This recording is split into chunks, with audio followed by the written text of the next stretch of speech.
Hi friends, இந்த LCM சம்மில் அவங்க என்ன கேட்டிருக்காங்கன்னா, முதல் 10 இயல் எண்களால் வகுப்படக்கூடிய மிகச்சிறிய எண் எது அப்படின்னு கேட்டிருக்காங்க. அப்படின்னா மிகச்சிறிய எண் அப்படின்னாவே எல்சிஎம் தான் கண்டுபிடிக்கணும். ஓகேவா? இதில் வந்து நம்ம 1 to 10 பார்க்குறோம். அந்த நம்பருக்கு உண்டான எல்சிஎம் தான் எடுக்கிறோம். 10 வந்து 0ல் முடிஞ்சிருக்கனால கண்டிப்பாக வந்து எல்சிஎம் 0ல் தான் முடியணும். எல்லா நம்பருமே 0ல் தான் முடிஞ்சிருக்கு. இப்போ நம்ம அடுத்த ஸ்டெப்புக்கு வரோம். இதில் 1லேருந்து 10க்குள்ளார 9 ஒரு நம்பரு. அப்போ வரக்கூடிய எண் வந்து, அதாவது ஆன்சர் வந்து கண்டிப்பாக 9ஆல் வகுப்படக்கூடிய எண்ணாக தான் இருக்கணும். இதில் பார்த்தோம் அப்படின்னாக்க எல்லா எண்ணையும் எடுத்து பார்க்குறோம் அப்படின்னா 2520 மட்டும்தான் 9ஆல் டிவைட் ஆகுது. அதுக்கு ரீசன் என்ன? 2 + 5 + 2 + 0 = 9. ஸோ இந்த ஒரு நம்பர் மட்டும்தான் 9ஆல் டிவைட் ஆகிறனால இது ஒன்று தான் ஆன்சர். அவ்வளோதான், சிம்பிள்.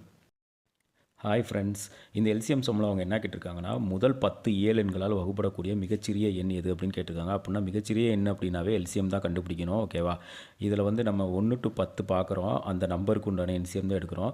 10 வந்து 0ல் முடிஞ்சிருக்கனால கண்டிப்பாக வந்து எல்சிஎம் 0ல் தான் முடியணும். எல்லா நம்பருமே 0ல் தான் முடிஞ்சிருக்கு. இப்போ நம்ம அடுத்த ஸ்டெப்புக்கு வரோம். இதில் 1லேருந்து 10க்குள்ளார 9 ஒரு நம்பரு. அப்போ வரக்கூடிய எண் வந்து, அதாவது ஆன்சர் வந்து கண்டிப்பாக 9ஆல் வகுப்படக்கூடிய எண்ணாக தான் இருக்கணும். இதில் பார்த்தோம் அப்படின்னாக்க எல்லா எண்ணையும் எடுத்து பார்க்குறோம் அப்படின்னா 2520 மட்டும்தான் 9ஆல் டிவைட் ஆகுது. அதுக்கு ரீசன் என்ன? 2 + 5 + 2 + 0 = 9. ஸோ இந்த ஒரு நம்பர் மட்டும்தான் 9ஆல் டிவைட் ஆகிறனால இது ஒன்று தான் ஆன்சர். அவ்வளோதான், சிம்பிள்.